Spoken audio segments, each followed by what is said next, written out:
Hey, Cecil, we didn't see you come in. I'm here to rob you.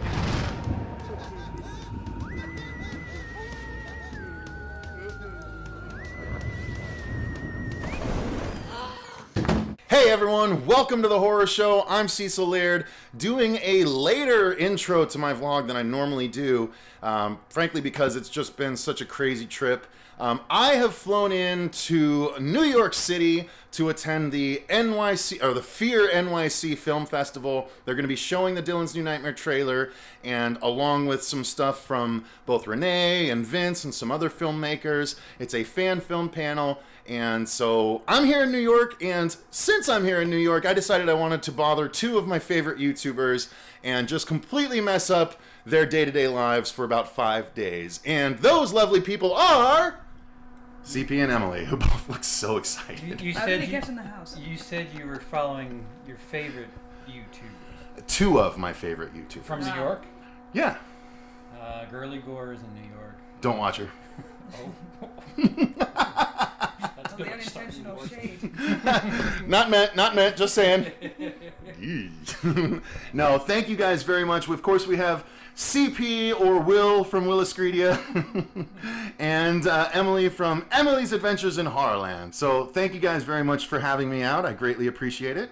This doesn't feel staged at all. Hi. It shouldn't. Any vlog intro is going to feel staged, you guys. Yeah. So. Yeah. All right, so we're going to have some fun. This isn't going to be the longest intro because we have stuff to get to. I think the first thing we're going to do is we're going to go try and take a look at the Amityville House. We'll try and do that tomorrow. We're going to drag Emily. Yeah, I don't know if Emily's going to like it as much as us. We'll see. And hopefully there's nothing different about the house. That's for sure. I can't wait to get out of the car and look at it. Wink. Okay. All right. So thank you guys very much, and we'll be back to do a bit of a wrap up at the end of all this. Okay. And if you're wearing the same clothes, no one say anything. Man, I really should shower. So yes, guys, we have made it to the location. I'm actually filming this before I film our intro. Here, let's get in the light. So, again, here with CP. Emily is watching the car because she doesn't want to get arrested. But we are here trying to get a look at the Amityville House, which is straight behind me there on the corner. When we drove by, it appears they changed the windows. The iconic windows are no longer there. Yeah. They put in square ones. Yeah, it's kind of a bummer, but I'll still get a quick shot of the house just for the vlog so you guys can see. So here we go. Still cool, man.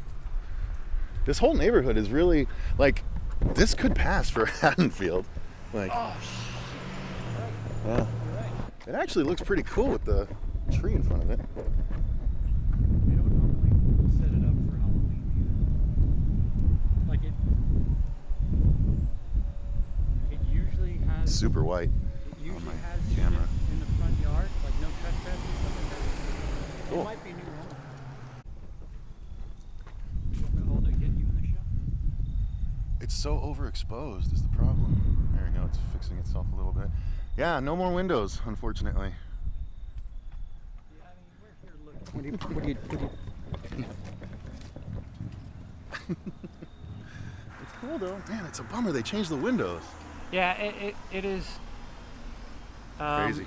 It used to, that post right there, that white post with the witch on it, that is where the High Hopes sign was. Ah. I don't know if you know the High Hopes sign. No.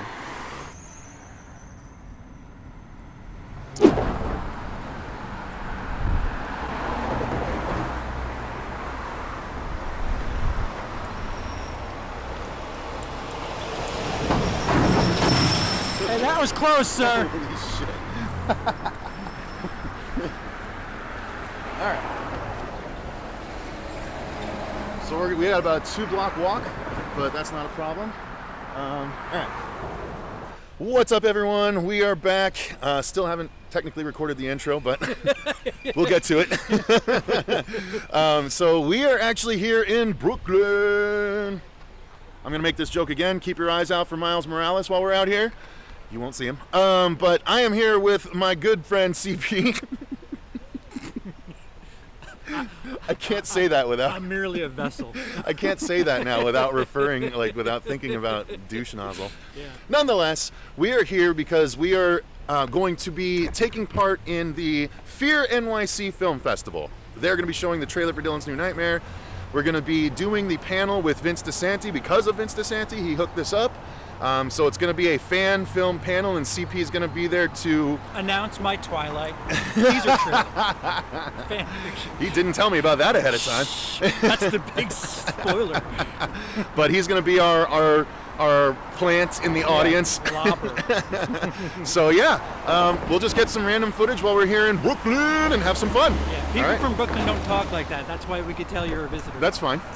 I don't care. Brooklyn. Brooklyn. New Yorkers don't speak like that. I'm sure some people do.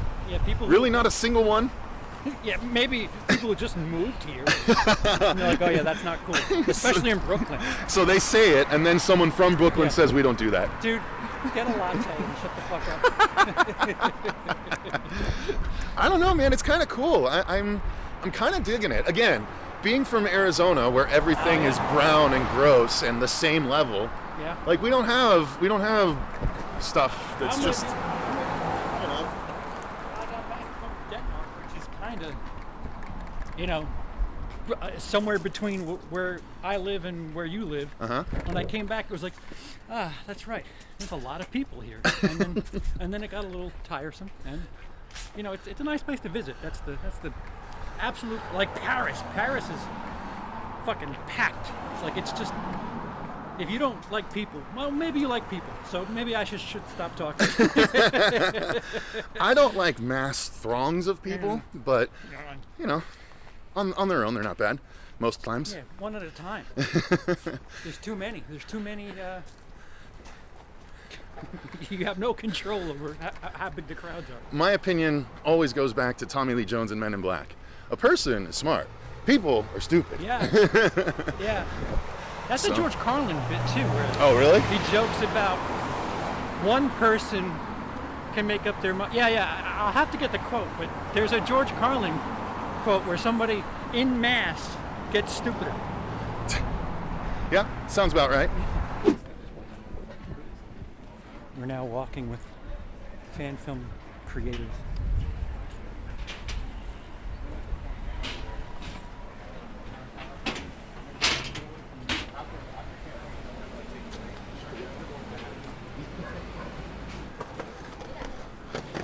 His group was like, "Can you tell that guy to stop?"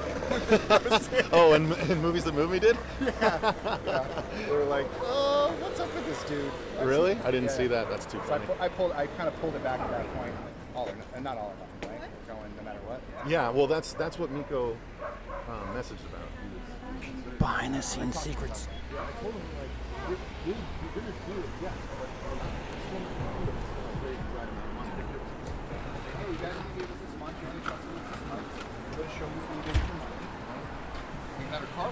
Yeah, especially with the copper wire veins. I think that's dope as hell. That also reminds me of New Nightmare because it's The bones. They're talking about the technicalities of why the glove is good. That's why my guy. This is why my guy is better, because he's quiet. I don't know if these are secrets or not. Cecil's gonna kill me in post.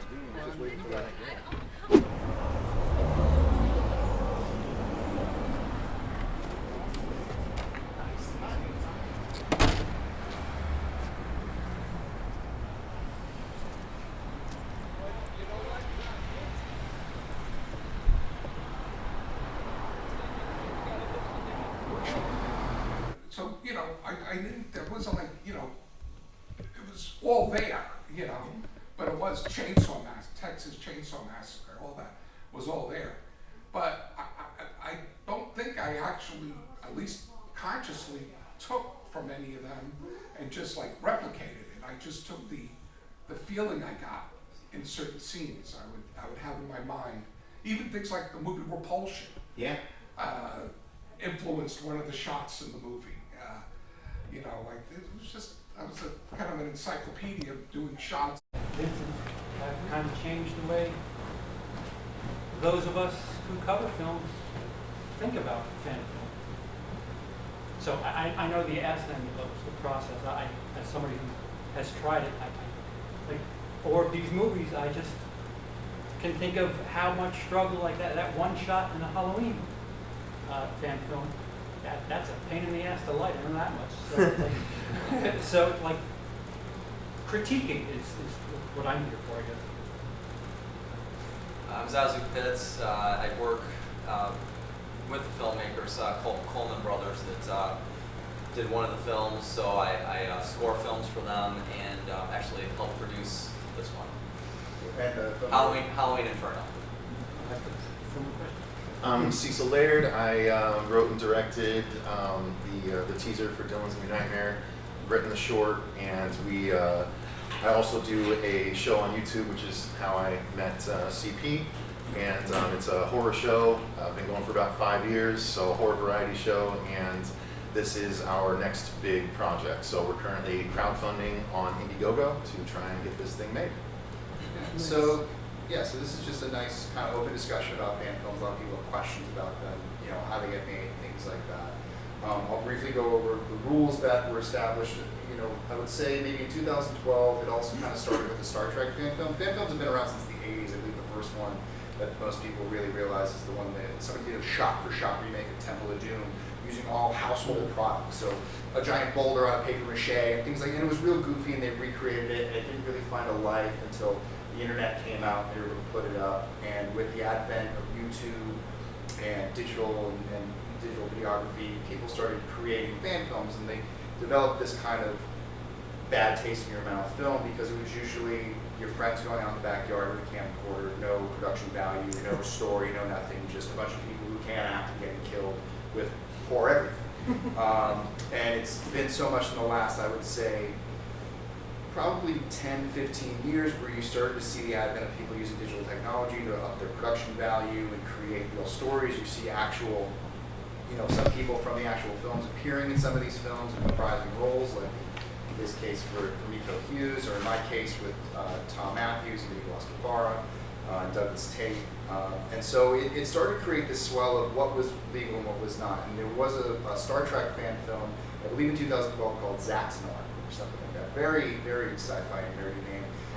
But they ended up raising over $1.1 million on Kickstarter, which got the attention of the Star Trek film rights holders and Paramount, and they got sued. And so the production was halted, even though these fans showed up and fans willingly gave them money to create a production. The studio stepped in and said, wait, we don't mind fan films, but there has to be a line that's drawn. And they drew out these rules, which were very simple, which was pretty much try not to raise over $50,000, try not to make features. They didn't want to compete with feature films, so they tried to keep you within the webisode kind of world. You cannot represent yourself as a member of that franchise. So you can't say, I'm Friday the 13th, this is an official Friday the 13th project. You have to say, this is a fan film. It has to be your title, you need disclaimers, and it also has to be free and available for everyone to see it. So all of these projects right now are streaming on YouTube. You don't have to pay a dime to see them. They're free, they're not monetized. And basically, if you follow those general rules, you can avoid getting sued by what is called the Fair Use Act. So because things are in such popular culture that they're just ingrained and people are going to make copycats of them. And as long as you're not trying to represent yourself or the companies themselves, you can get away with it. So, you know, it kind of starts with that, because you can follow those rules. And I guess what I want to talk to you guys about, first off, is I guess your first concept of a fan film, and then what drew you to working on a fan film. Because obviously you can't, the other thing, you can't make profit off it, so we can't sell it in profit and things like that. If you do crowdfund and raise money, some of that funding needs to find its way into charity if you don't use it, but most often or not, most filmmakers will know, all the money goes into the film, you usually end up spending some of your own. But how did you guys get started with your thoughts for fan films? I'll start with you, Cecil. Well, actually, we did a fan film in 2015 before I kind of realized that fan films were, you know, I knew of some, like in the Star Wars and Star Trek, whatever. I'd seen some of those and heard some of the stories, but when we were making our horror show, we did comedy sketches, and I wanted to do our first horror short, and one of my co-hosts does a cosplay for a character from a comic book series that we both like called Skinner Sweet, and it's an American Vampires. What the name of the series is, it was co-created by Stephen King. So we actually made a fan film called Sweet that was a little 9-minute short that took place in the Old West in this continuity, and we had a really good time doing it, but it had minimal viewership considering it was just presented on our channel and no one really knew about it, and it wasn't a real recognized property. And then Never Hike Alone comes out in 2017, and I see, oh, this is what they can really be now. And so as many people have said, it really just opened the door for us to really consider doing something a lot bigger. And when I wanted to make a new one, 2 years after seeing that and seeing Spirit the following year, I was like, if I'm going to do one and do it right, I really would just want to do Freddy, because Freddy's always been my favorite, and he's been dormant for so long, since 2010 in the remake, and even longer when you're talking about the original continuity. It ended with New Nightmare in '94, and so that's why I decided to, let's continue that story. Since Vince opened the door to bringing actors back, I had an idea that kind of hinged on Nico coming back to reprise his role as Dylan, and just rolled with it, and that's where we've progressed from there. Got Nico interested at a film festival by just going up and talking to him, or not a film festival, a convention, a horror convention. It was Mad Monster Charlotte, and he was just there as a celebrity, and we are the press for Mad Monster, so I interviewed him and asked him a question if he'd be interested in doing a fan film if he was presented with a script, and he's like, yeah, I'd read the script. So 6 months later, at Mad Monster Arizona, he was a guest there, which is where I live. And so I was like, oh, Miko's coming, I guess I should really write the script. And so I did, gave it to him at the convention, and he said, yeah, I'll read it when I get back to LA. And then the next day, he came up to me, he's like, hey, I had time to read your script and I really liked it. So everything just kind of snowballed from there, but that's sort of the long and short of how I got into the fan film scene. So yeah, I'll do my best to represent the Coleman brothers here, because the Coleman brothers, their lifelong passion has been Halloween. I think these guys came out of the womb wearing Michael Myers masks. I mean, they have a serious problem. I'm not kidding. But I know that they did a fan film when they were really young, and it got quite a bit of attention on the internet. I don't know a lot about that one, but we did one last year. We produced one last year, which did not too bad, and then we decided to do another one this year, which is getting a lot of reaction on the internet. They wanted to do a continuation of the 2018 film, right, and what they think may have happened after that point. So, but with all the reaction that's going on right now, they're definitely interested in continuing and maybe even doing a follow-up to that. Although I know they were a little upset about the decision they made at the end to switch masks, because they said that the new mask is so cool, but now we've sort of committed to the old mask, right? So that so there's been discussion. Well, do we do an alternate ending and then bring it back the other way? You can do anything in film; it doesn't matter, right? But yeah. Jumping continuity. I mean, what's continuity in horror film?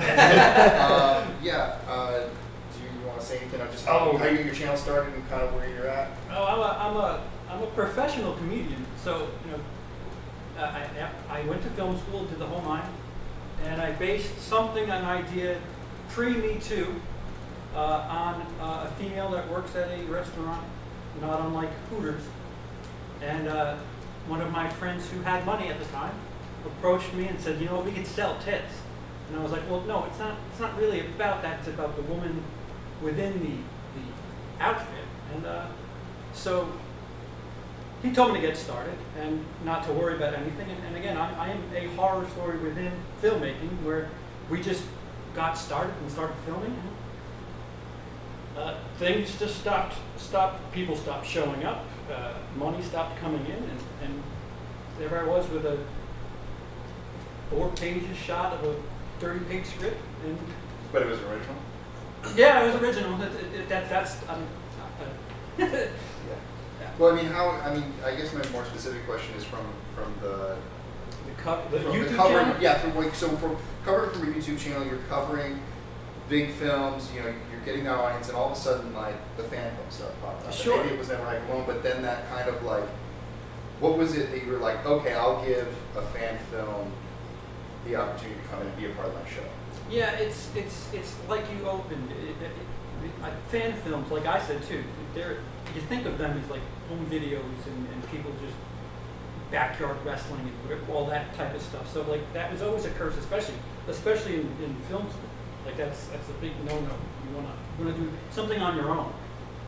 So I always had that embedded in the back of my mind.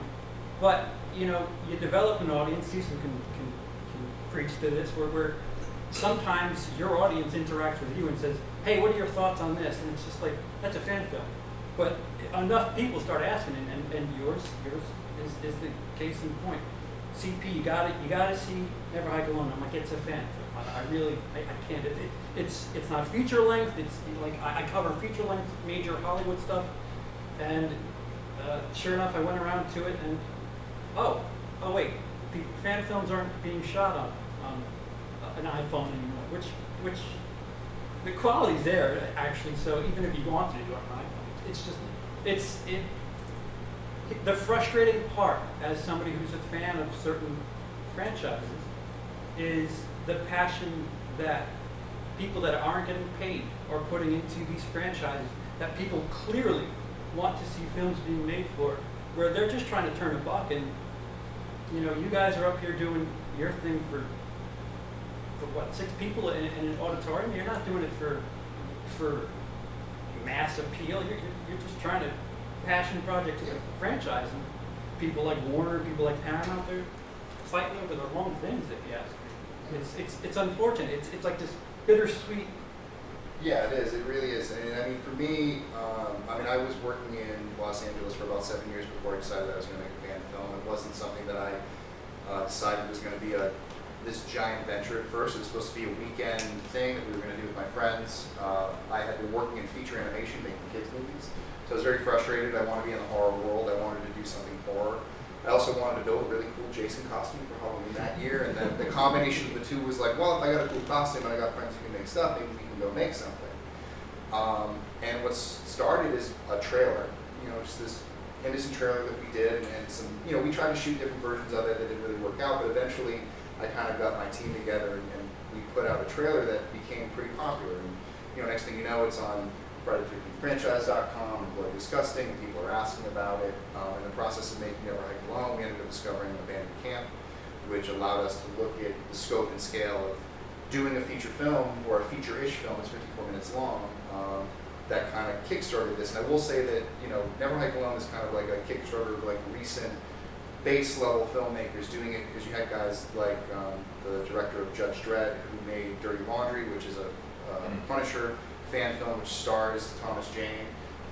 He also did the Mighty Morphin Power Rangers Dark Saga thing that hit YouTube and was amazing. It was better than the film that came out from Sony and Sedan. It had Katie Sackhoff in it. You know, there was one that came out not too long ago with Nate Fillion for Uncharted. Yeah, that was awesome. Which is made by fans and things like that. So there are higher level directors who kind of take a break from what they're doing and they make these things that they're passionate about. For me, Friday the 13th was the end all be all of horror for me growing up.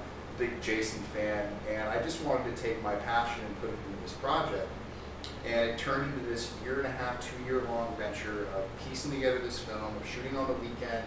And even though we weren't making money and the conditions were miserable, and you know, it was very stressful and hard on the finances, it was the most fun I had ever had working on film.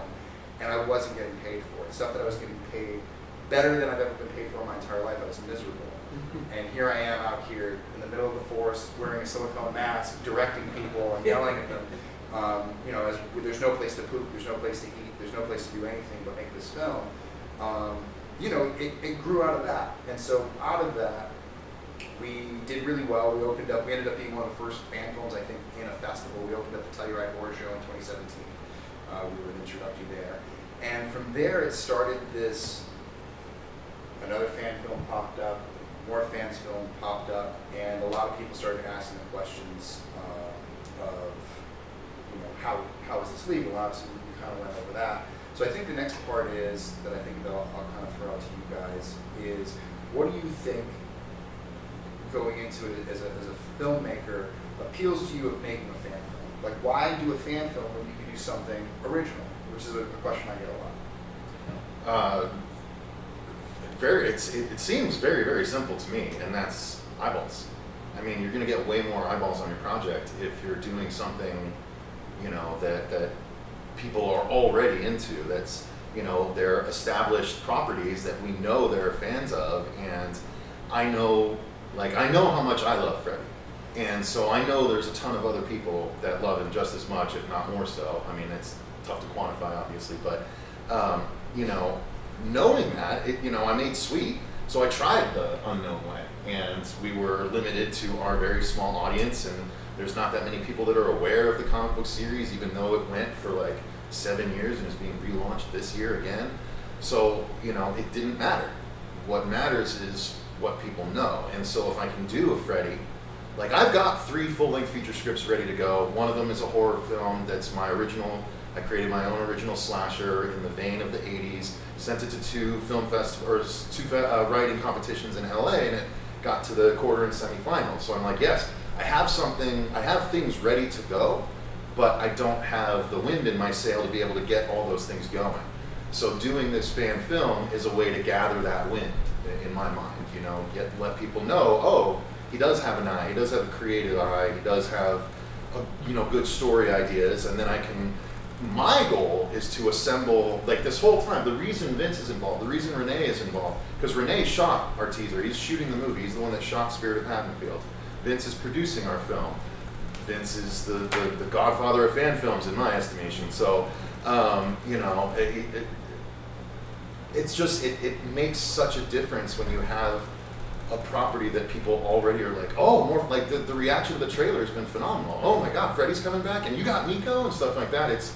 It's tremendous, and it's excitement that we never would have gotten just with an original creation. So it's a step, you know, it's a step, but it's a very important step, and at the same time, I'm making it a step that's also fulfilling a dream of mine, right? I've always loved Freddy, so this is my opportunity to make a Freddy, you know, project.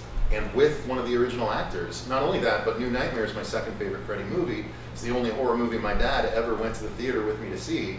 So it holds a very special place in my heart. And the fact that I'm getting to make a sequel, even though, you know, it's all on me to kind of get it all together, it's super special, and it's still a dream come true. So it's a win-win. Realistically, it's getting me more eyeballs, and it's doing something that I never thought I'd be able to do. Yeah, I mean, I pretty much agree with everything you said there. It's about gaining new audience and you know, using that opportunity to show off what your team can do. You know, and then, you know, I think for the Coleman brothers, as I said earlier, it's also about paying respect to the original franchise, right? And putting their little twist on it, but paying respect to it. Yeah, I think there's a lot of keyboard warriors out there who can always say after a film comes out, oh, I could have done it better. And I think for me, I was one of those guys. I spent a lot of years arguing about Friday the 13th on different forums, and like saying, oh, this one's the best one, or that's the best one. I wish they would have done this. I wish they would have done this. And years as a fan being disappointed, I felt like probably ever since 1993, since Jason Goes to Hell Out. I'm friends with Adam Marcus now, which is the weird thing. And I respect him, I respect him as an artist, but that film killed Jason for me. And I was like, how could you do this? And then ever since then, I never felt that spirit from the 80s that the 80s films had. And I think coming at this, I didn't think about like really eyes or anything. I was really doing it for the people on that blog. I wanted to make it for the people that I had talked to on a daily basis, the 20 nerds who I argued with for 4 years, going back and forth. I just wanted to show them that I could make a Friday the 13th that made sense and could bring it into a world that could make it a better film. And I set out to do that. And I think that was, I didn't really think about the periphery of it at the time. There was no Telluride horror show. There was no, oh, you can get 1 million views on YouTube. There was none of that. It was literally like, I got this small sandbox to play in. And that's what drove it. And it was really just this this driving entity that I was working in animation, I was working in kids films, I wasn't happy where I was at in my career. All I ever wanted to do in my life was work on a Friday the 13th film. It kept getting canceled and canceled and canceled, and my resume was getting rejected and rejected. Platinum dudes didn't want to hire me. I guess I didn't fit Michael Bay's mold, and it was just frustrating. And I thought to myself, I'm never going to be able to work on a Friday the 13th film. Why don't I just make it myself, say my piece, and move on with my life?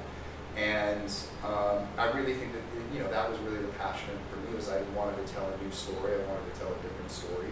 And I wanted to bring sort of a graduated view of the world of Friday the 13th to new fans who might watch the old films and even think, they're silly or they're stupid or they don't make any sense, and say, actually, underneath this story, underneath this vague kind of paint stroke that they've done with the franchise, that there's something in there that's a little bit, there's something meatier in there, and I think it resonates with fans the way it resonates with me. I think we can breathe new life into Friday the 13th. Obviously, the lawsuit going on right now, keeping films from coming out, opened up a window for me. So them failing 4 times at trying to get films out, in 2017 when we came out, they were supposed to release one in that October 13th slot. We were going to slip right in August, September, and be like, we support the new film, watch Never Hike Alone, yay. Here's a 20-minute film, enjoy it. And when they canceled it, it was literally the same weekend that I had met Tom Matthews, and Tom Matthews decided to be in the film. And so I kind of wrangled my team up and said, all right, October 13th is open. It's Friday the 13th. We're going to have Tom Matthews in the film. We're not going to tell anybody he's in it. And we're going to release this thing, and we're taking over the Friday the 13th slot. We're going to take over Friday the 13th. It was after we had kind of made half the movie, and I knew what I was working with, and I saw the momentum kind of coming that we were going to push and, go from like, maybe we'll get 25,000 views instead of like 15. And that would have been great for all of us. We never had a project before that had over 1,000 or 5,000 views. So it was really that. I mean, I think for me, in the crowdfunding aspect, we can probably get into that next, is like, we have fan films that we get wrapped up. The screen's in 10 minutes. Okay. So anyway, well, I guess. Thank you. Can I get a picture of you guys real quick? Together? Sure. You can stand up or down wherever you I'm want. gonna stand up. Do you have flash? Yeah, I have flash. All right. You don't want to be in there too? Oh. Okay. Okay. 3, 2, 1. Gotcha. I'm gonna do one more horizontal. Come on, camera. Okay. Thank you so much, guys. I'm so sorry to interrupt you. Thank you so much, guys. Thank you. Yeah, I want to. Let's do it in front of that. Yeah. Halloween special. Hell yeah, dude, it's so dope. Perfect. All right, guys. So we made an extra stop here after our time at the FearNYC Film Festival because after 5.5, almost 6 years at this point, I finally got to meet the man behind our logo. The guy that designed, drew, and just did a phenomenal job on not 1, not 2, but actually 3 different horror show logos. Plus, he actually did the main artwork for our featured Dylan's New Nightmare poster with the knives going through Rex. That man is Rolo Ledesma. And he is, you can find him at Rolo World. He is phenomenal, but this is the first time I've actually been able to meet him. Yes. We got to him because of the lovely Susie Von Slaughter, right? And Hi, so, Susie. yeah, exactly. So, Rolo, I just wanted to say on camera, thank you very much for all of your Very contributions. welcome, brother. man. Count me brother to left to you. Dude, it's made such a difference in the show and just lent so much professionalism, and I really can't thank you enough. And people love that DNN poster. So, thank you. man, I mean, your talent is pretty unparalleled, and we're here because he's actually adding to one of the beautiful murals out here. He's doing a Bride of Frankenstein piece, and it's just a small sample of what this talented gentleman can do. So, Thank you. And I'm here thanks to Such, who made this awesome piece right here. awesome. Yeah, get a nice shot of that so we can get out of its way. Dude, it's dope. Thank you. They're like, all these artists came from all around and doing like a pre-Halloween for Shorty, who's like dedicating it to him and stuff, so it's pretty awesome. So That's far, pretty it's sweet. turning out pretty nice. That's so cool, man. So let me just ask. I mean, drawing and art is your gig, right? Yeah. That's your job. I do storyboards, comic books, artwork on the wall, whatever you Nice. could think of. What's your most current project that you're working on? So maybe we can send people your way. So right now, I just finished doing the Tool comic book. Really? I I didn't We bring just you had a a Tool copy. concert in Yes. Arizona. So the comic came. Well, the publisher's in Arizona also. Oh, really? Wildcard Inc. Oh, okay. And they actually do comics for all the rock and roll bands Nice. over the years, like 35 years. Uh-huh. And right now, Tool came out. I illustrated that. I'm pretty honored. That's awesome. And then the next one is Misfits. Really, you're doing a Misfits one? Oh, Fuego's That's all. gonna That's love real that. gritty too. How they roll. That's We really had fun. Finkelstein on the channel. Oh. Yeah, he did an interview at Nice. one of the Mad Monsters. So Wow. Well, that was gonna be a more grittier book. sweet. So, Well, we love yeah, that. I love it. Exactly. Dude, if you have a copy you can send over, we'd love to review it idea. and put it on the channel. So people I'll can send get you it. copies of my Curves and Bullets. Yeah, which is my please. comic. I've been And wanting then to read that forever. That I'll definitely read. Because Susie was a model curvesandbullets.com. for that, right? At Yeah, she's in it. NYCC at one point? And she's in the book. Oh, is she really? Oh, that's awesome. one of the characters. I'm sure she absolutely loves that. She's one of the characters too in the book 2. Nice. So That's yeah, awesome, so man. you're gonna see that and the anthology book I'm working on too. So it's a lot of new comics just came out. It's awesome. So, Dude, yeah, you're so helping out talented. with I mean, it's not surprising Thank at all. you. So let me just ask, just to bring it back to the show just a little bit. I didn't mean to spring an impromptu No, interview it's on you. actually good. But what's it been like? Because every time we've come to you, we're like, okay, we loved your last design. Time to change it up. Now you got to go from scratch again. Yes. So what's that process like for you? Well, it's all up here, so it's almost automatic. You tell me something that you want, and I see what you see a lot of times, so that makes it more easier for me to put it out there. Awesome. So it's pretty nice. And I'm inspired by a lot of the old school stuff, from the comics to the movies to everything 80s and 90s. So for me to create stuff like that, it's not a problem. So. Nice. Well, we appreciate the hell out of it, man. And I don't want to take up too much more of your Thank time, you, but I'm brother. so glad we got to meet finally. Yes. And now, where can people go to check out your work right now? after this video? Instagram, Rolo World NYC. Awesome. Perfect. All right. Perfect. Thank you, brother. Thank you. All right. So we found a copy of the Yes. book, actually, so I'm going to do a little knew I flip had through it. here. So is there a place that they can go to get this? Can they get that for you? Right now, it's on all comic shops. Oh, nice. And they just made a nice preview in Previews magazine. Sweet. You know, people can order it also. And if anything, just hit me up on Instagram, and I'll send a copy signed by me and stuff. Hell yeah, dude. That's Yeah. awesome. And then Sweet. you get it signed just like that. Sweet. You get the nice signature right there. So you Yeah, know it's an eBay, all that. authentic Rolo World Yes. piece. So, right on, man. Well, thank you again. All right. Okay, guys, we are back after doing the Fear NYC event, and then we actually got to go talk to Rolo. That was awesome. Rolo, who has contributed to the channel for 5.5 years, and he was just so happened to be painting a mural in Brooklyn, and we got to talk to him. So I think it was a tribute.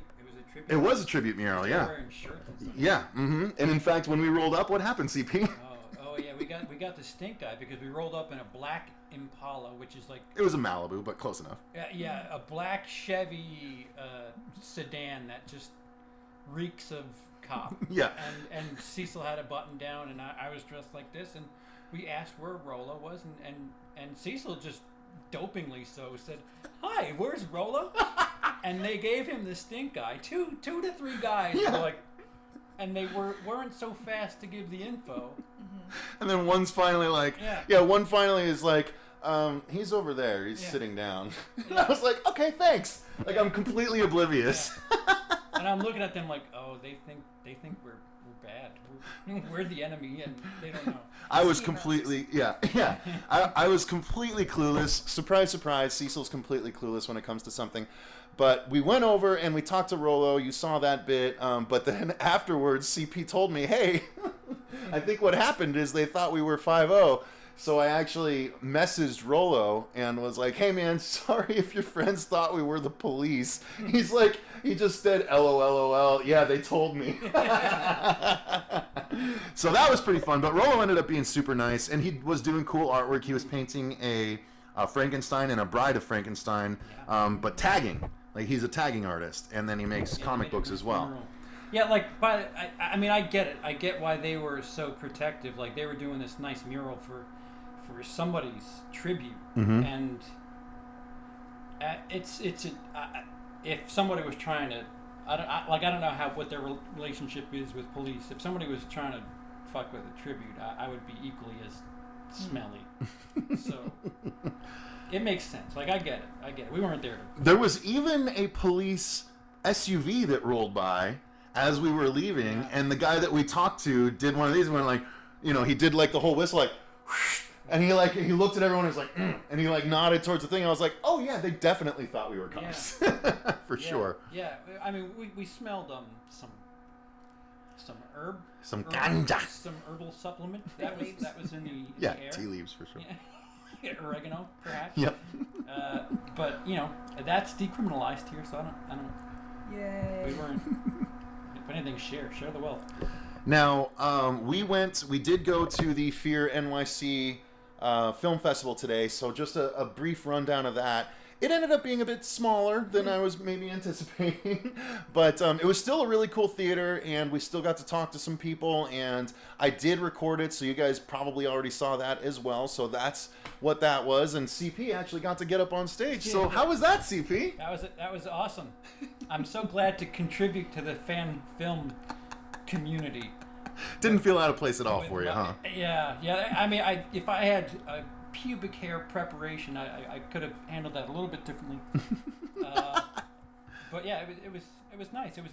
I was actually more gassed up about William, the director of Maniac and Maniac Cop. He had a really neat little. It was weird. They were talking about horror in 2019, and he was kind of shitting on people who were trying to shoot with film, and like he had a lot of really funny things that he was talking about that I could totally agree with. But I'm paraphrasing. I don't know if I filmed any of it.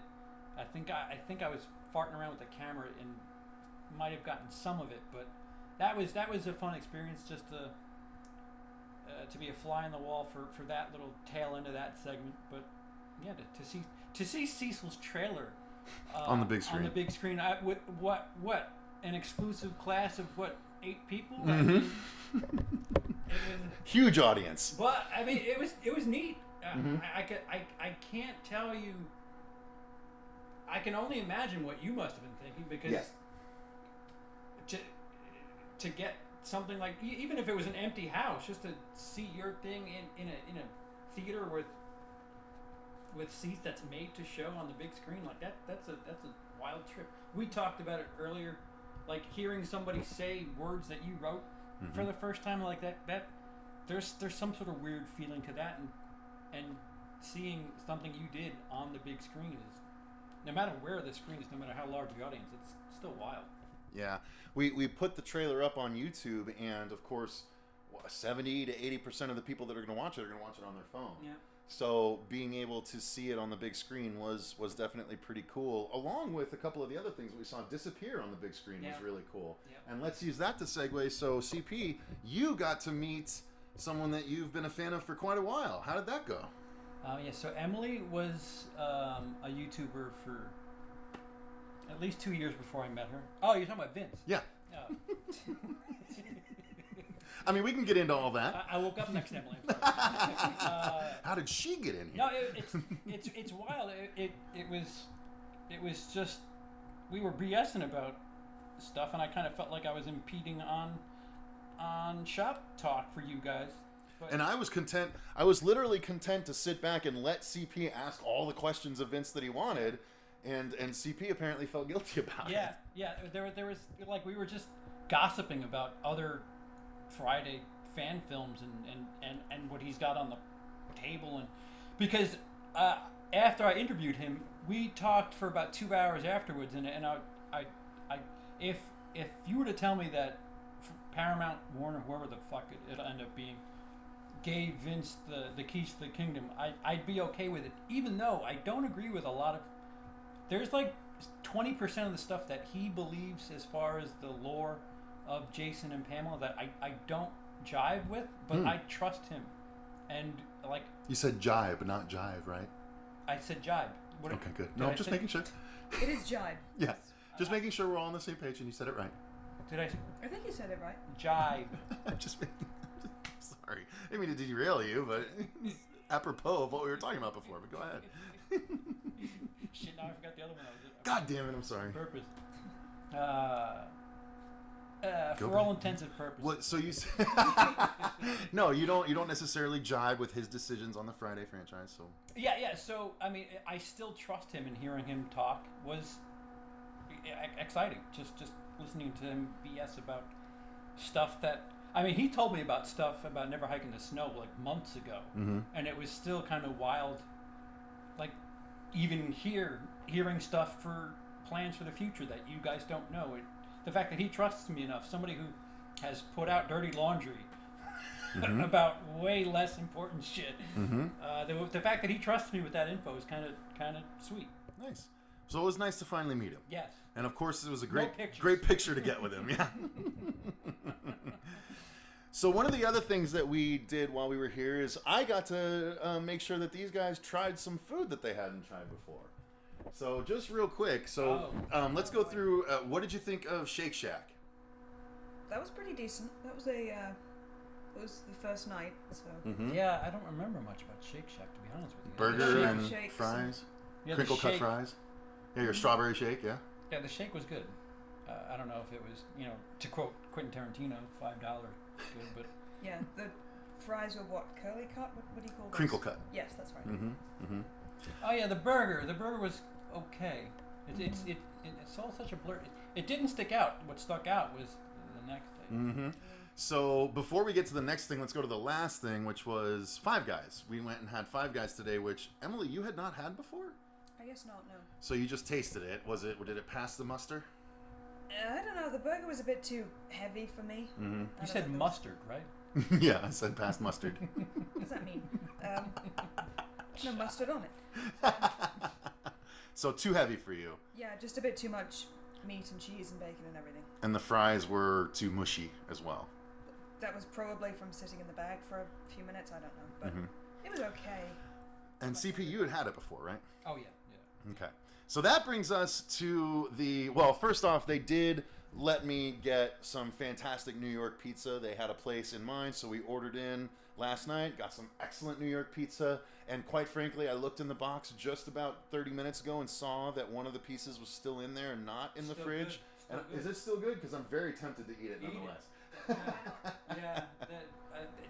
Cold pizza. I mean, there's a pop culture subgenre to cold pizza. What am I talking about? I don't know. I know what you mean. Cold pizza has a. You fucked me up with that jive shit. Yeah, cold pizza is good. Still doable. Yeah, you're right. So the last thing, and perhaps, or it was actually the middle thing that we went to try, is something that just opened up here for you guys. That we have in Arizona that is a very Christian-oriented company. They're closed on Sunday, and that is, of course, the Chick-Fil-A.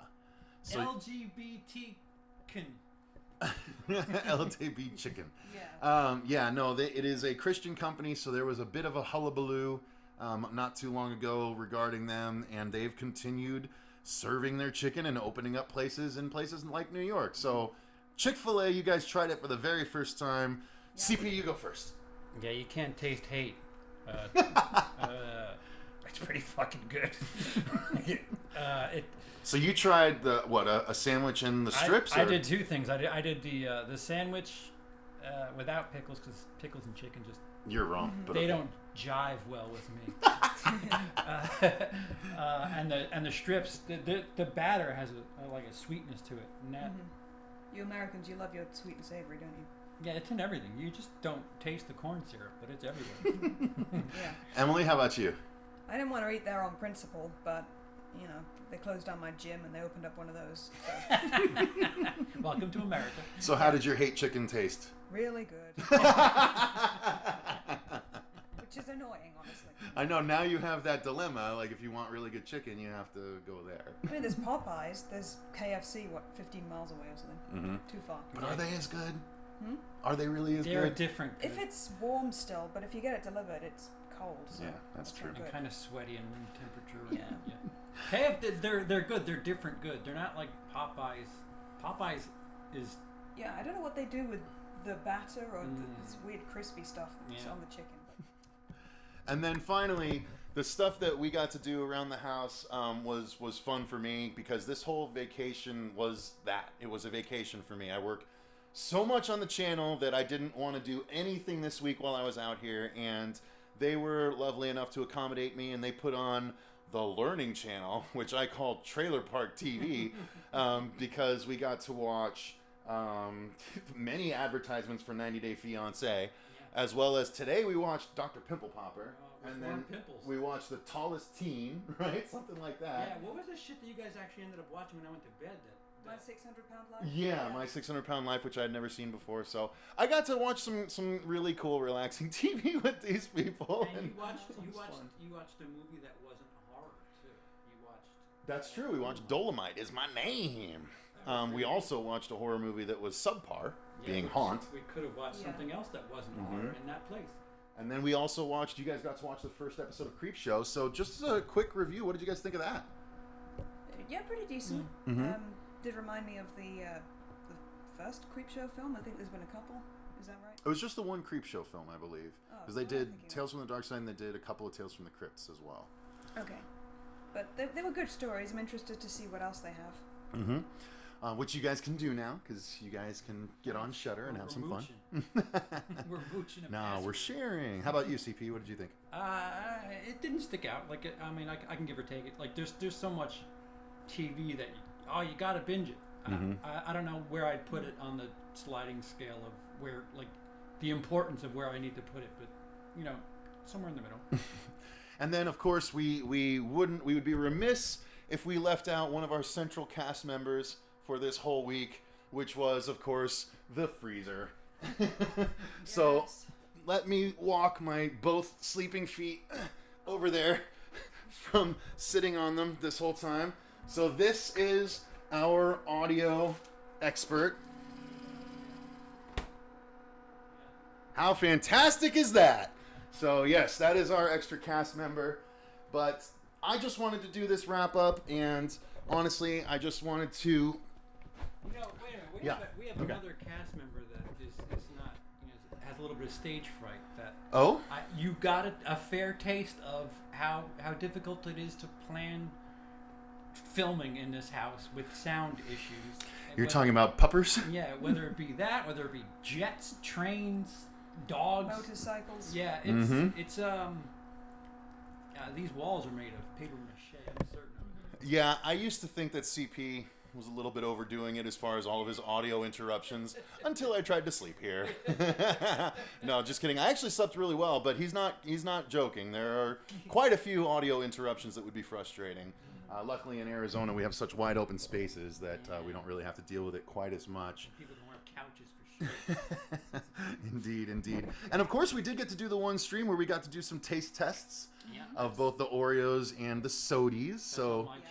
Yes, indeed, that is available on CP's right now. Watch Cecil almost die, or me think we're almost going to kill Cecil, so there's that. That was funny. I'm sorry. I watched it today and I saw your eyes. It was so funny. Yeah, I can't have you die on the stream. Maybe pre-recorded. But... Well, the ultimate drama. Gotta pump it up. What's the next step?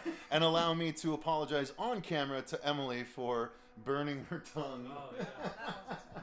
I thought it was clever. That's why I only gave you like the teeniest amount, but it still was pretty fun. So, guys, thank you very much for having me out. This was a ton of fun this whole trip, and you guys made it all the more fun with your attitudes and your courtesy and just having me look.